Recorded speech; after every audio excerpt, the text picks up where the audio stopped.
नमस्कार विद्यार्थियों, स्वागत है आपका यूपीएससी पर। ये है आपकी साइंस की क्लास। इससे पहले वाली क्लास में हमने पाचन तंत्र आपको पढ़ाना स्टार्ट किया था। यदि आपने वो वाला क्लास नहीं देखा है तो जा करके पहले वो वाला क्लास देख लीजिए, तभी बात आपको आगे समझ में आएगी। इस क्लास में मुझसे आगे बात करेंगे और जो मुख्य गुहा का पाचन है उसको हमने समझ लिया था पिछली क्लास में। हम इस क्लास में उससे आगे बात करने जा रहे हैं, ठीक है। तो यहाँ पर आपको देखना है ग्रास नली। ग्रास नली क्या होता है? इसमें पाचन की क्रिया नहीं होती है। ग्रास नली में पाचन की क्रिया नहीं होती है और यह खाद्य पदार्थों को क्रमाकुंचन के माध्यम से अमाशय तक पहुंचाने का काम करता है।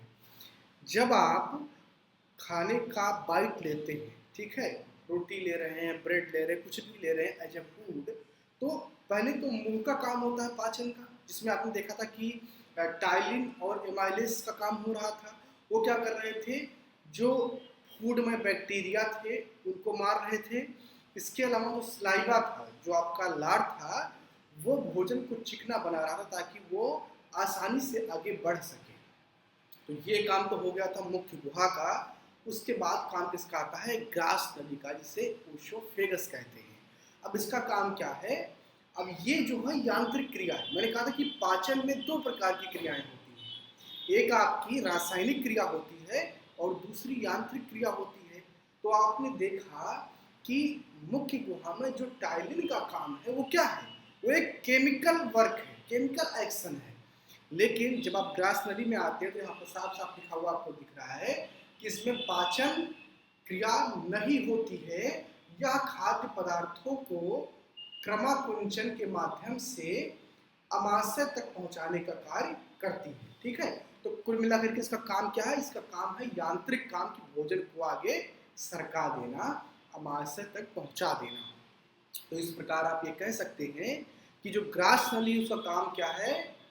मुख्य गुहा जो एक पाचन तंत्र के रूप में काम करता है और अमाशय के बीच में एक संबंध बनाना, उसको जोड़ना, ठीक है ना। अब उसके बाद में आता है अमाशय पर, क्योंकि आपने यहाँ मुख से स्टार्ट किया, गले में गया यानी कि ओशोफेगस में गया और उसके बाद में आपके अमाशय में पहुंचता है। तो अमाशय में क्या होता है उसको देखते हैं। इसमें भोजन लगभग 4 से 5 घंटे तक संग्रहित रहता है। कितने देर तक? 4 से 5 घंटे तक। अमाशय की म्यूकस में जठर ग्रंथियां उपस्थित होती हैं। ये पीसीएस पे सवाल कईयों बार आया है कि जठर ग्रंथियां कहाँ पाई जाती हैं शरीर में। तो इसका सिंपल सा जवाब क्या हो गया? अमाशय में, ठीक है, अमाशय में, ठीक है। अमाशय का जो म्यूकस होता है, यानी कि जो अमाशय की आकृति होती है, उसमें जो उसकी दीवारें होती है, जिसे म्यूकस कहा जाता है, उसी में जठर ग्रंथियां पाई जाती हैं। और वो जठर ग्रंथियां जठर रस का श्रावण करती हैं, जो एक प्रकार से हाइड्रोक्लोरिक एसिड होता है। क्या होता है? हाइड्रोक्लोरिक एसिड, और खतरनाक वाला एसिड होता है, ठीक है।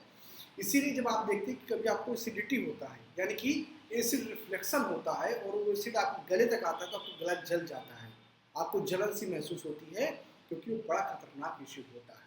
और अगर वो म्यूकस ना हो अमाशय में, तो एसिड की इतनी ताकत है कि वो पूरे सिस्टम को जला सकती है।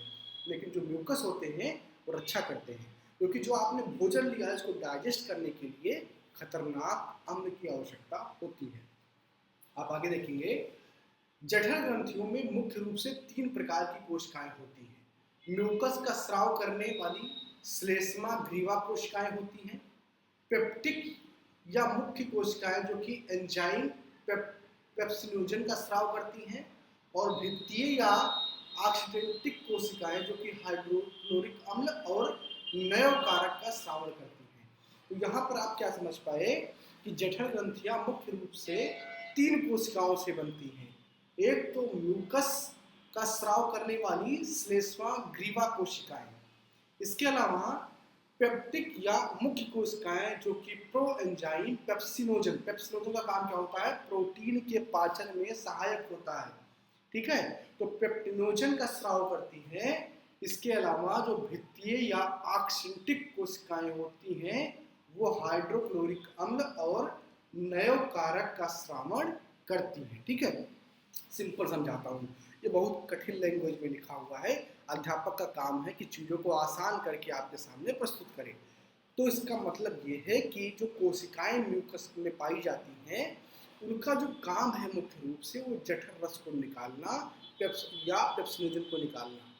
अब जठर रस का काम क्या है कि भोजन में उपस्थित जितने भी जो है बैक्टीरिया वायरस है उनको समाप्त करना, मारना।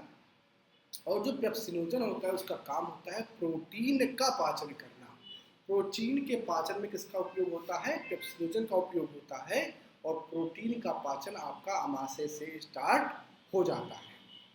ठीक है, आगे देखिए, थोड़ा स्लाइड को आगे बढ़ाते हैं। ठीक है, तो यहाँ पर आप देख पाएंगे कि अमाशय से निकलने वाले जठर रस में पेप्सिन और रेनिन नामक दो एंजाइम होते हैं। ठीक है, पेप्सिन और रेनिन नामक दो एंजाइम होते हैं। ठीक है, अब प्रोटीन के पाचन में इनका क्या होता है? इस्तेमाल होता है। आप यहाँ पर देख पाएंगे केमिकल रिएक्शन बना करके दिखाया गया है। प्रोटीन और पेप्सिन या रेनिन की उपस्थिति में क्या होता है? पाचन होता है और ये पॉलीपेप्टाइड या पेप्टॉन में इसको कन्वर्ट कर देता है। ठीक है, क्या कर देता है? उसमें कन्वर्ट कर देता है। तो ये जो है इसके लिए आवश्यक है, ये आवश्यक है प्रोटीन के पाचन के लिए। अब यहाँ पर एक बहुत ही व्यवहारिक चीज़ आपको समझाता हूँ। देखिए, जीव विज्ञान जब आप पढ़ें तो उसको जीवन से जोड़ करके देखें तो चीज़ें ज़्यादा समझ में आती हैं। आपको अक्सर ये डॉक्टर लोग या वो लोग जो हेल्थ के बारे में जानते हैं वो सलाह देते हैं कि खाना खाने के तुरंत बाद आपको पानी नहीं पीना चाहिए। इसके पीछे रीजन क्या है जानते हैं आप? थोड़ा सा बताता हूँ मैं आपको। आपने यहाँ पर देखा कि लिखा हुआ था कि भोजन जो है वो 4 से 5 घंटे तक आपके अमाशय में रुकता है। अमाशय का काम क्या है कि आपने जो प्रोटीन लिया है उसका पाचन करना है। आपके खाने में आप दाल ले रहे हैं तो प्रोटीन है, आप बहुत सारे जैसे पनीर खा रहे हैं तो उसमें प्रोटीन है, अगर यदि आप मांस भक्षी हैं तो मांस खा रहे हैं तो उसमें प्रोटीन है। तो उस प्रोटीन को पचाने के लिए, उसके पाचन के लिए एक लंबा समय लगता है, 4 से 5 घंटे लगते हैं। तो जैसे ही आपका भोजन पहुंचता है अमाशय में, अमाशय की जो म्यूकस कोशिकाएं वो सक्रिय हो जाती हैं और वो जठर रस का स्रावन करना क्या करती हैं? प्रारंभ कर देती हैं। यदि आपने तुरंत से जल ग्रहण कर लिया तो जल भी आपका उसी रास्ते से जाता है, पहले मुंह में जाएगा, फिर ग्रास नली से होते हुए अमाशय में जाएगा, फिर छोटी आंत, बड़ी आंत, आगे का क्रिया है। ठीक है, ऐसे में जब आपका जल समय से पहले पहुंच जाता है तो क्या करता है? उस रस को, उस जठर रस को, उस अम्ल को कमजोर कर देता है और फिर आपका खाना अच्छे से पचता नहीं है। और अगर खाना पचा नहीं तो क्या समस्या होगी? अपच की समस्या होगी, डाइजेशन की समस्या होगी। यानी कि क्या होगा? आपको गैस की दिक्कत होगी, आपको का जो है पेट आपका साफ नहीं होगा। तो ये सारी समस्याएं आपके सामने खड़ी होंगी। इसलिए डॉक्टर आपको सलाह देते हैं कि खाना खाने से पहले थोड़ा सा पानी पी लीजिए। ठीक है ना, लेकिन खाना खाने के तुरंत बाद पानी मत पीजिए। आधा एक घंटा दीजिए अमाशय को कि आपके भोजन को पचा सके आसानी से, उसके बाद आप पानी पीजिए। पानी की ज़रूरत है क्योंकि बिना पानी के आपको खाना नहीं पचेगा। छोटी आंत में पानी की आवश्यकता होगी, लेकिन जठर रस आपका कमजोर ना हो जाए इसलिए आपको पानी तुरंत से नहीं पीना चाहिए। आप यहाँ पर इसका एक कतई मतलब नहीं है कि अगर आपको गला सूख रहा है पानी नहीं पी रहा है, ऐसा नहीं करना है। ठीक है, आपको उतना पानी पी लेना है कि आप अच्छा महसूस करें, लेकिन ये नहीं कि पेट भर के पानी पी लिए खाना खाने के बाद में आप, तो वो आपके पाचन के लिए अच्छा नहीं होता। ठीक है, आगे देखते हैं।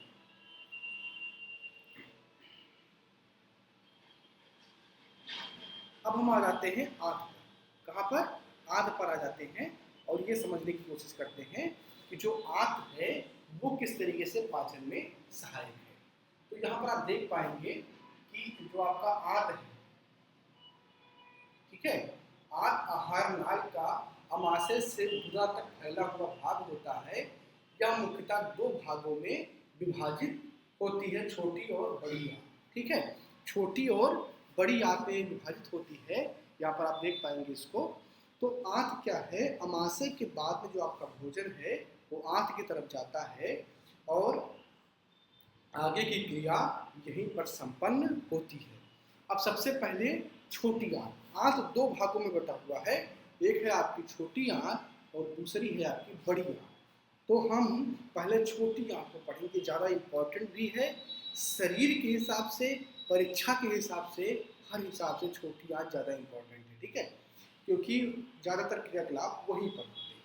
आगे देखेंगे हम, यह लगभग 6.5 मीटर लंबी, 3.5 सेंटीमीटर मोटी एवं अत्यधिक कुंडलीकृत होती है। ये एक नलिका होती है, इसके 3 भाग होते हैं, गृहिणी, मध्यांत एवं शेषांत। अभी आगे हम पढ़ेंगे उस पर कि वो क्या होगा। तो कुल मिलाकर के जो आपकी छोटी आंत है वो क्या है, तो आप देख पाएंगे इसको कि वो 6.5 मीटर लंबी है, 3.5 सेंटीमीटर मोटी है।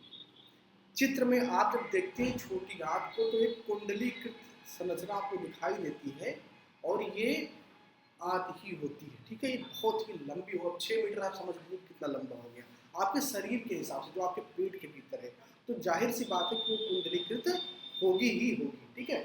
अब इसमें 3 पार्ट होते हैं, एक है आपका गृहिणी, दूसरा है आपका मध्यांत और तीसरा है आपका शेषयांत, ठीक है।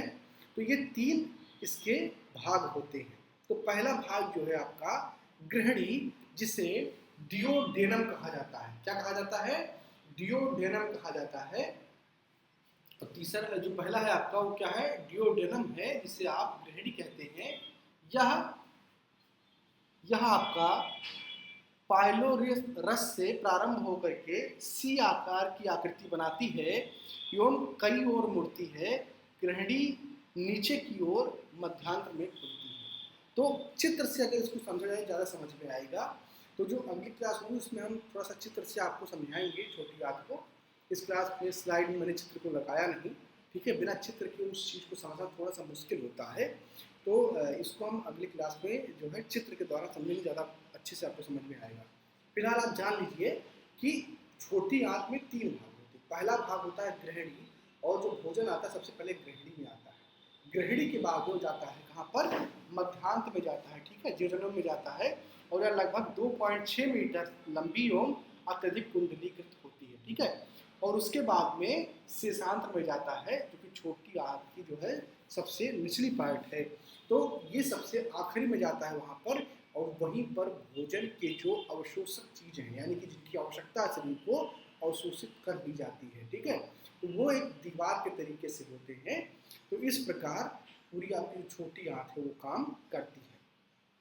अगली क्लास में मैं आपको चित्र दिखा करके छोटी आंत को और अच्छे से एक्सप्लेन करूँगा, तो आपको चीज़ें ज़्यादा समझ में आएंगी, ठीक है।